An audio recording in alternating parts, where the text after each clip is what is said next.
Hi, it's Dwyer. Let's talk about week 6 of the NFL. GamblersAdvisory.com, a free site. BettingAngle.us, a free site. Remember, the opinion you should follow should be your own. Just consider this video to be a second opinion from a complete stranger online. Now, we have a great opportunity. It's simply stupendous.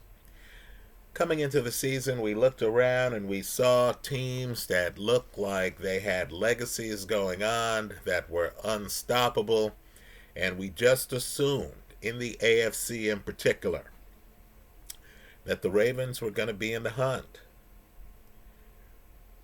Right? We just assumed that the Kansas City Chiefs were going to be in the hunt. We just assumed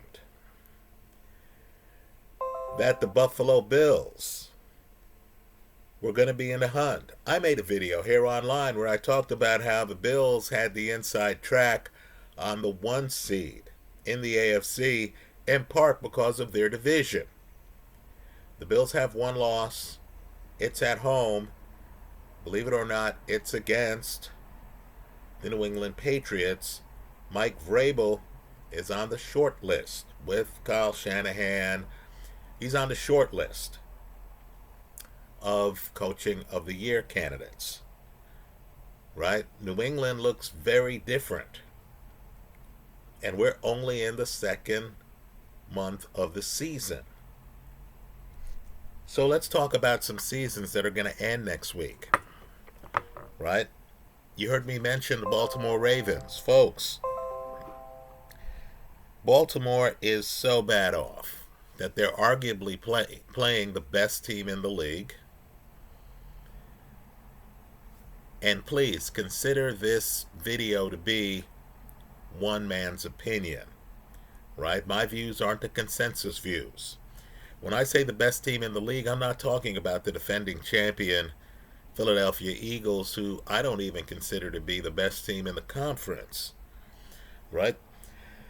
The Rams are going to play Baltimore in Baltimore. Folks, Baltimore's so bad off that the line right now, and all of the line references I'm making are to the current lines at the time of this video as posted on actionnetwork.com. Right? Understand, if you're betting on the Rams side of the play, you're laying 7.5 at Baltimore. That's how bad off the Ravens are. I think the Ravens lose the game. I'm not sure if they lose it by 7.5, but I think they lose the game. I like the over 44.5. Why? Because the Ravens don't have the defense to stop this Ram offense. Right? So the way I'm playing this game is the over 44.5. You know, there are tipping points in seasons. These owners, they want long-term success. They don't want to spend a player's career on losing seasons. So you have one of the biggest assets in the league, two-time MVP, singular player, a player who the other conference, the NFC, usually has no idea how to stop, Lamar Jackson. And the question is, you're 1-4 right now. If you get to 1-5, do you even try to win this season? I would argue the answer is no. Right? You know you have a long-term coach. He's not coaching for his job. Right? You know, John Harbaugh is one of the best coaches in the league. You have some diminishing assets. Derrick Henry, he's an older player. He's a high contact player. He runs over people. He doesn't really make them miss.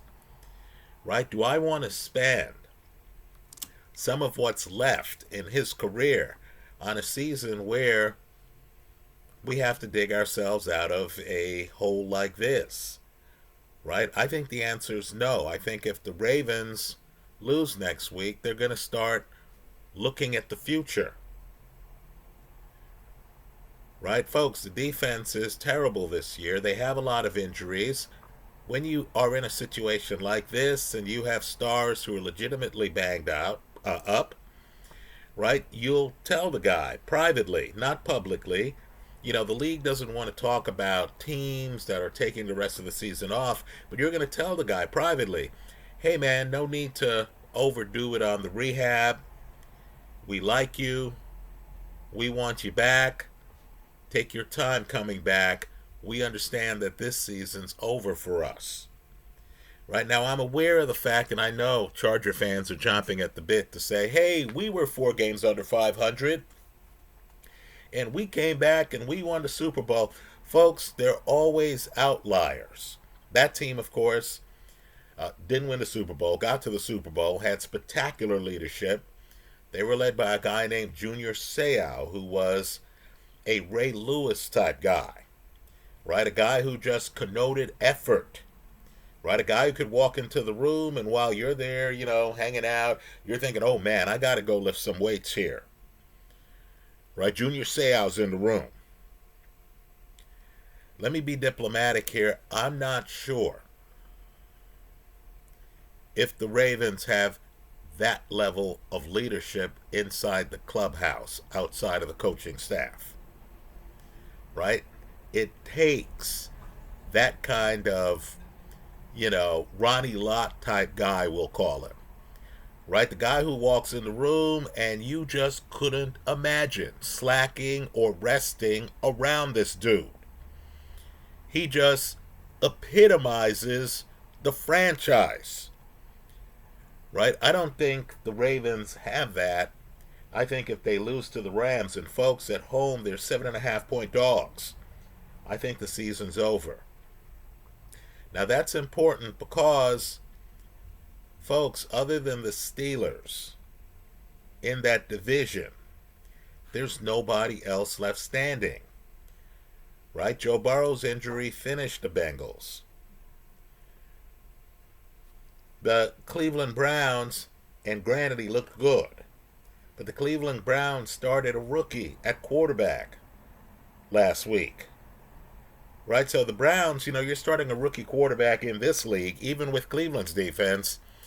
You're not expecting to win a Super Bowl this year, right, folks? By default, and the Steelers play the Browns, by default, the Steelers should win that division.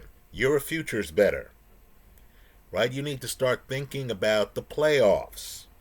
Which teams are going to make the playoffs? The lines being offered by casinos on futures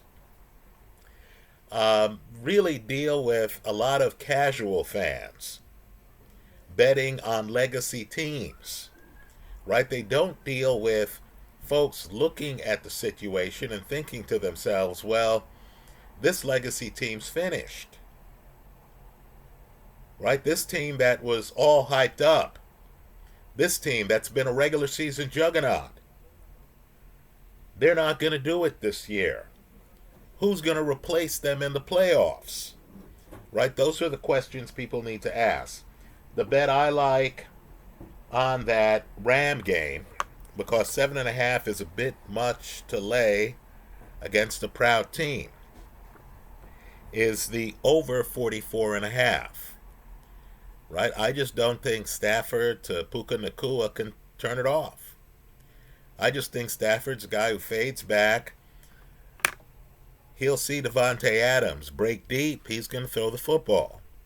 Karen Williams is an above-average running back, right? The Rams need to get the odor off of them of that loss to the 49ers, a game they should have won. Let's remember, Karen Williams is inside the 2. He's making a move for the end zone. The ball gets punched out. Right? I mean, just understand. The Rams know they should have beaten the 49ers. The 49ers are one of the Rams' biggest nemesis. So now you have an angry Ram team. They're going into Baltimore, folks. I think they're going to put up points early. 44.5, that's a low point total. Let's continue. I believe another legacy team is going to have a problem, in part because their opponent who lost the first week of the season, their opponent's on a mission. This is one of the best offenses in the league. I don't think they can turn it off. The quarterback is a math guy. By that I mean he fades back, guys are open, he's hitting them. Right? It's clockwork. It doesn't matter where he plays. The game's going to be in Arrowhead. The Chiefs are coming off a loss. The Chiefs are 2-3. They're below 500 5 weeks into the season. Right? And they're playing the Detroit Lions. Folks, I'll be the casino's Huckleberry here. I don't care where they're playing. Right? They're playing in KC. I couldn't care less. I don't want to hear about historical records. Here's what I know. Detroit's on the very short list of teams with a legitimate shot at winning the Super Bowl. And I'm getting 2.5 points? Folks, I just looked at the Kansas City Chiefs play against Jacksonville, right? In part because I made a video before the game, right? The underdog delivered. The under did not. Just want to be upfront with that. Jacksonville won the game. You were getting 3.5 points. That's how overrated the Chiefs were, right? In Jacksonville. But, truth be told, the Chief offense did a lot better than I thought they would. But as I looked at that offense, I saw Pacheco running in straight lines. He's not exactly Derrick Henry, right? You know, I look at Travis Kelce, folks, he must be thinking about his upcoming wedding, right? He's clearly lost a step. Pat Mahomes is a magician, but Pat really has no one to throw to. Xavier Worthy, they had him in the backfield running trick plays and stuff like that, right? This is, very different than Pat's early days with the Chiefs when, you knew with Tyreek Hill, etc., they were going to go vertical. And you knew when the ball came out, they were different targets. Right? I think this Chiefs team is on the verge of going 2-4. I like the Lions. I like getting the 2.5 points. Right? I think the Lions are going to be extremely hard to stop because Goff is that veteran quarterback. He's been to a Super Bowl already. Granted, that wasn't his best game, but he's one of those quarterbacks who you can pile the work on because the game has slowed down for him. Right? So he has too many weapons. He's going to be dealing with an aggressive defense. Right? That's who Kansas City's defense is. So he's going to be forced to make plays. They can't show up and just hand the ball off. He's going to have to throw the ball down the field just to spread out the defense. Right? If Detroit starts playing Detroit football, and this is a team that lost week 1 to the Packers, if they just start playing Detroit football, I believe they roll the Kansas City Chiefs. Let me just say, the Chiefs at 2-4, they're going to face an uphill battle to make the playoffs in the AFC. Let me go further here and talk about some other games. I have to admit, I'm puzzled by the Chicago Bears. I just don't see it. Right now, I just saw Jaden Daniels return from the injured list and completely take over the game against one of the better teams in the league, the Los Angeles Chargers, in LA, right? So I look at this Chicago Washington game, and let's just say I like the money line. It's Washington at home. The line's 4.5. Washington's laying 4.5. That's a little too dangerous for me, but I do like Washington on a money line at a minus 225. Let's continue. I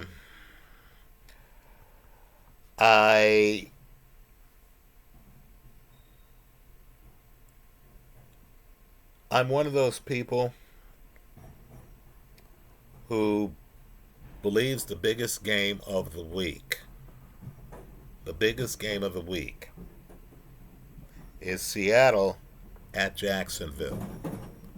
Now, I need for folks to understand that one team has 3 wins, the other team has 4 wins. Where I believe you make your money is not on these legacy teams that everyone's betting on, but it's on the outlier teams that no one's looking at. Right?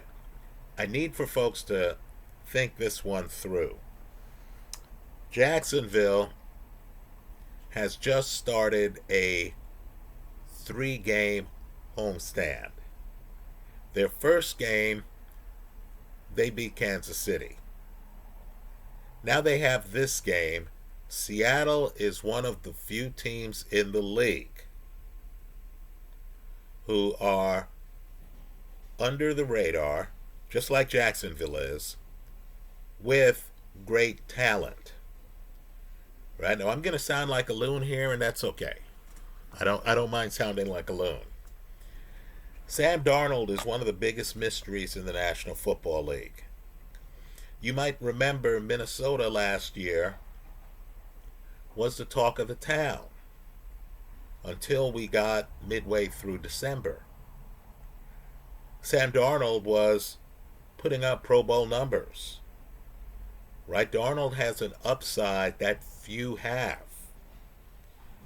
Right? I would say when Darnold's on his game, Trevor Lawrence can't touch it.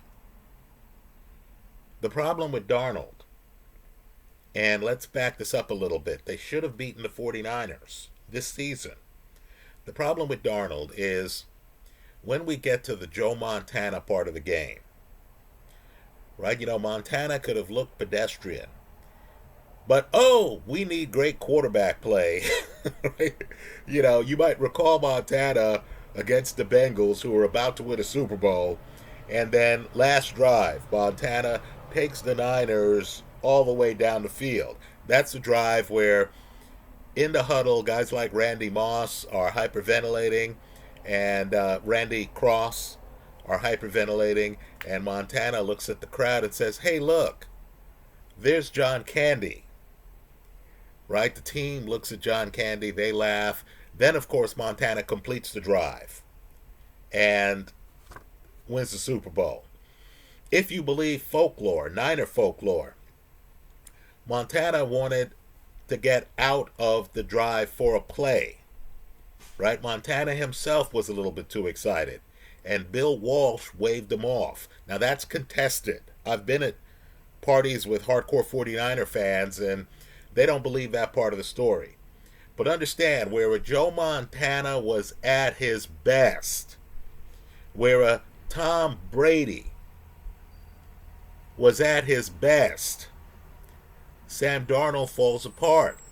So they just lost to Tampa Bay, and they should have won that game.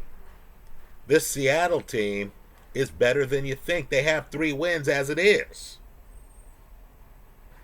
Right? So let me just say, I need for people to look hard at this Seattle-Jacksonville game, understanding that Jacksonville plays the Rams next week. Right? If Jacksonville 4-1 wins this game and goes to 5-1, right, in a division where everyone is looking at the Colts, right? We're even giving Daniel Jones, who's been in town 5 minutes, nicknames like Indiana Jones. Right? I'm just telling you that whatever the Colts do, If Jacksonville, with this defense, goes to 5-1, folks, they'll make the playoffs. Right? You'll be able to get great futures action on them, knowing that you have the ability to hedge in the playoffs. Right? That'll be like a coup, a bank robbery in broad daylight in Las Vegas. Now, Jacksonville's favored by a point. Let me say this diplomatically. I think the Niners are too injured. Right? Nick Bosa out for the year. Folks, he's not coming back. Even if guys come back. Brandon Ayuk's going to have to learn the offense. Right? Brock Purdy is hurt.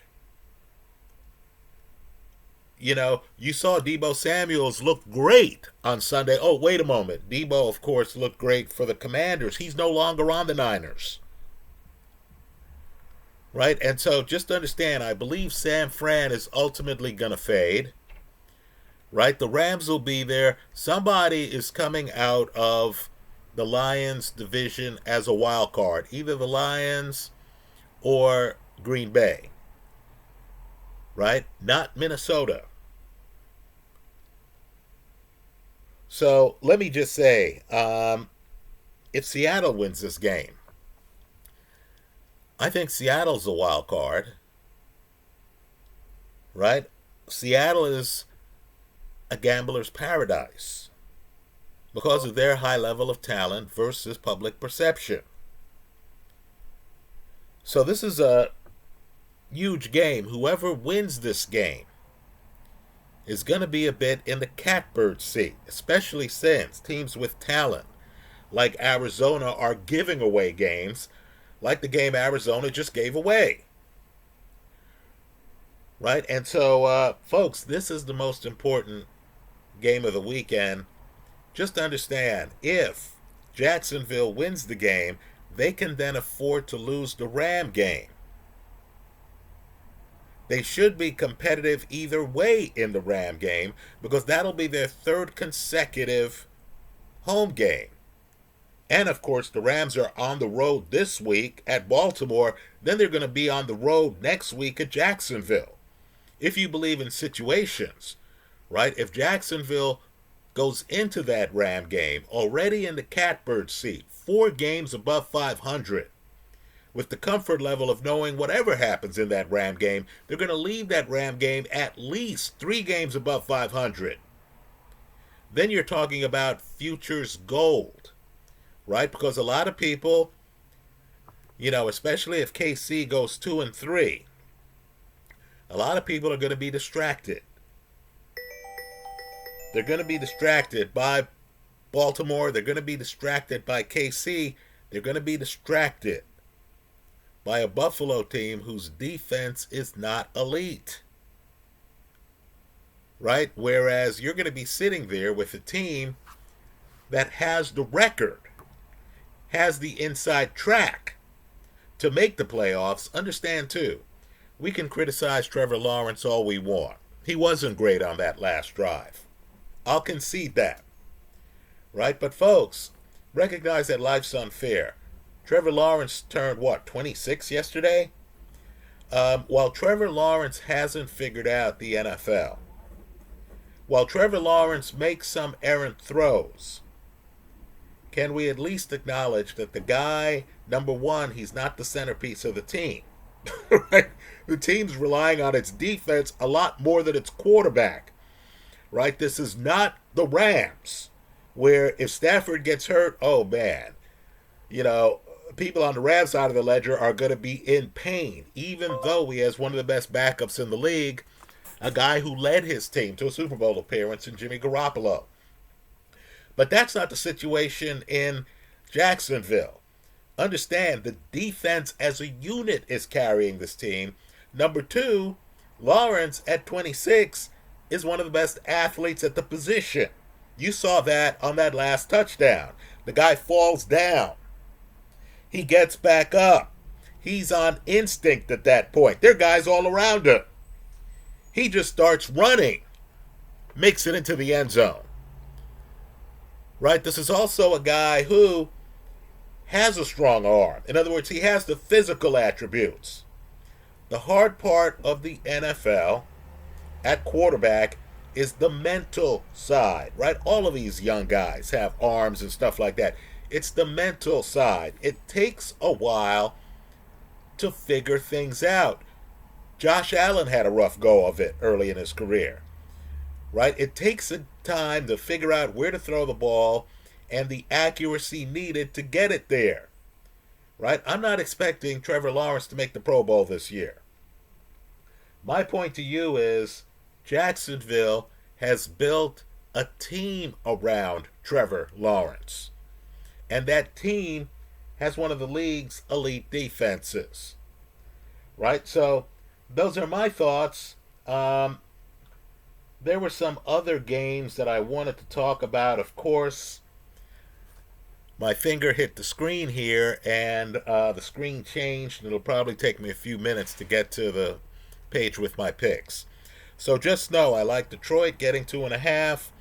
Just know I like Washington on a money line. Right? If I find my picks and have time later in the week, I'll talk about some other games as well. Right? The way I'm playing, give me one moment. All right.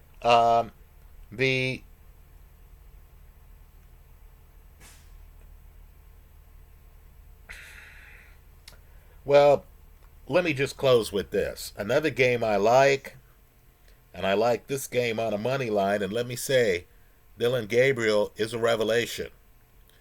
Right? There's a reason why he got picked ahead of Shador Sanders. Right? Nonetheless, Cleveland is coming from Europe. Right? The Steelers are rested, coming off a bye week. I don't like the point spread, the 5 points. Don't like it. But I do like the Steelers straight up to win this game.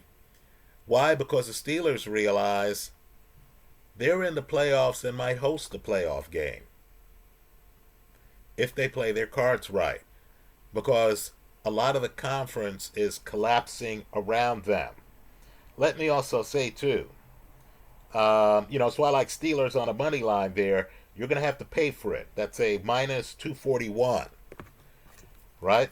Let me also add this. Denver has a great defense. They do. And the Jets have been absolutely terrible under a first-year head coach. That's true, too. Right? I just don't trust Bo Nix laying 7.5 points on the road. Let me say this, too. The Jets are interesting because they're high variance. Let's just say Justin Fields, some days he's going to look terrible. Right? Other days, he's going to look like a guy who was picked, third in the draft? Right? So I'm intrigued by this Jet-Denver game. Right? The bet I like is the over 43.5 points. Because if Justin Fields is energized, you're going to go over this total. Those are my thoughts. Let me hear yours in the comments section of this YouTube video. Thanks for stopping by. That Jet game, by the way, is at MetLife. Thanks for stopping by. I look forward to your comments. Don't limit yourself to the games I've mentioned.